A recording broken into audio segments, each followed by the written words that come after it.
Good morning, Porsche family. Welcome back to the channel. Welcome back to the inside of my 2015 Porsche Macan.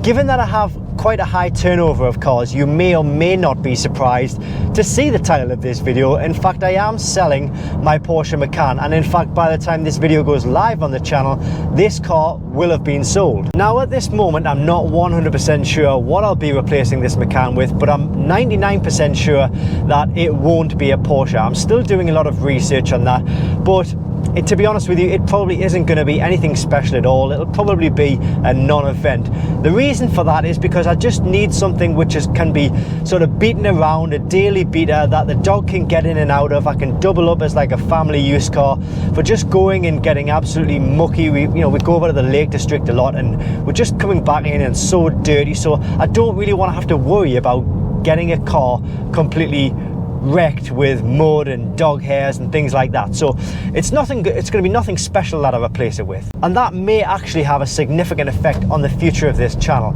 If you're interested in learning about what the future holds for this channel, I will be mentioning that towards the end of the video, so stay tuned for that if you want to. So I am going to tell you the 5 reasons why I'm selling this car, because I figure that it may well help somebody who is probably looking to buy one of these cars, and maybe they don't want to get caught in the same trap that I have been left in. The car itself actually has been a pleasure to drive. It's been a pleasure to own. It's a great looking car. It's a silky smooth drive when on the cruise, and it's been an all-round great family vehicle. But there are lots of different ways to live your life, lots of different family setups, and I think this Macan just doesn't really fit into my family setup so well. And in fact, on this channel, I have made videos about the things that I love about the vehicle and the things that I hate. And it's those things that I hate, some of those things directly translate into why this car is leaving. The first thing, door card, dashboard, rattles, vibrations. I'd expect it to be made of better quality materials, but every time I'm driving along, I can hear lots of rattles, vibrations, to the point where even when I've got music on, the whole door is just completely vibrating like mad. And what I have to do is I have to go into turn the bass right down, and the music that I have to listen to in this car is like really tinny, and it sounds horrible because it's got no bass in it. If I had the bass on, the second one was a little bit more prominent when I had those aftermarket wheels on. You'll probably see them on screen right now, but I was getting a lot of jerkiness sort of at lower speeds. I'm still getting a little bit of jerkiness, but it's nowhere near as bad with the official Porsche alloys that I've got on right now. I have taken it to the garage of Porsche specialist, and they have said that it's normal. In fact, it's normal because of the way the gears are set up, something like that. I don't know exactly what he was talking about, but it's funny how none of my other PDKs have had this particular issue.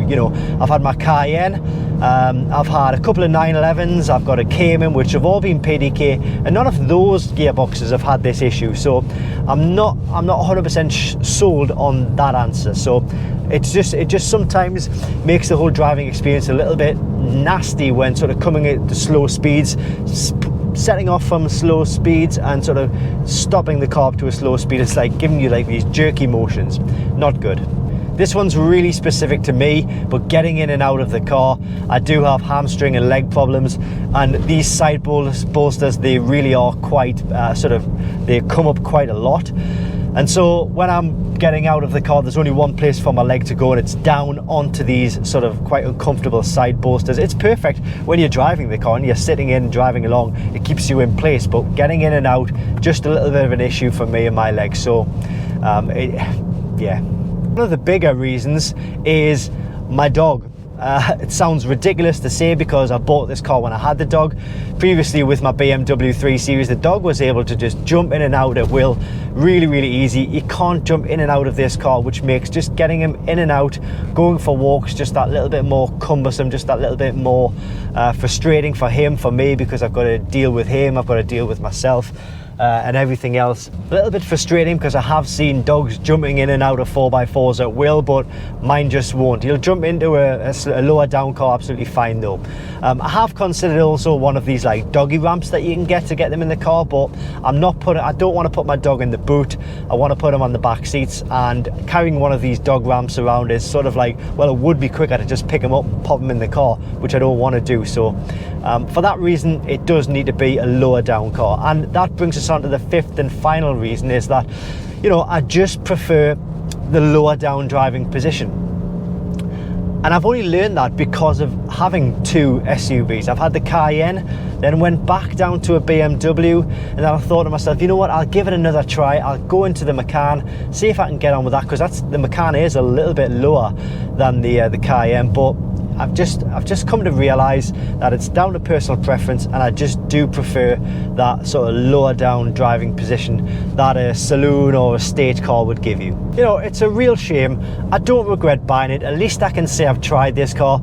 But like I say, I'm not sure what I'm going to replace it with. It probably won't be another Porsche, but I do have a small-ish plan. Now, I mentioned the future of this channel, and of late I've been starting to feel like the channel may well have come to a natural end when it comes to the type of content that I can create. You know, I don't have time to travel around a lot. I've got quite a busy work and home life, and I don't have time to sort of keep seeking out other people's cars or getting in touch with people and taking their cars for a few days at a time. I just don't have the time to do that, unfortunately. So the content that I do create really only focuses on the cars that I have, and sometimes it can get a bit repetitive, a little bit boring, and there's only so far you can go with that type of content. So I see this channel probably going one of two ways in future. The first way is for the channel to probably just come to a natural end. It's not feasible for me to keep going out and buying and selling Porsches just so I can make an extra little bit of content. You know, it's just too much time and effort for not enough return, unfortunately. Although I do enjoy making these videos, you know, there needs to be some return for myself in it as well. And I wouldn't be getting that if I was just in a cycle of buying and selling Porsches. Now, the second channel outcome is where the channel evolves into me doing videos of, you know, a wider range of vehicles, not just Porsche. So like mainly the cars that I get are German cars, so you know, like BMW, Mercedes, Audi, VW, things like that. And in fact, that is pretty much what the channel started as. In the Driver 81 days, I was doing lots of videos on other manufacturers' cars, and then it sort of evolved into a Porsche channel.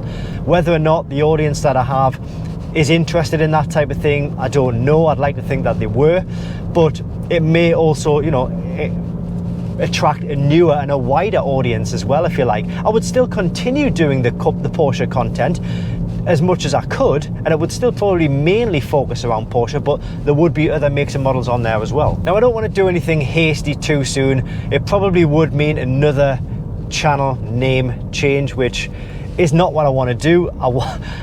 What I've been trying to do over the past couple of years is sort of get something which can be consistently recognizable, and I do appreciate that I have changed the name of this channel far too many times for that to even happen, for that even to be a consideration.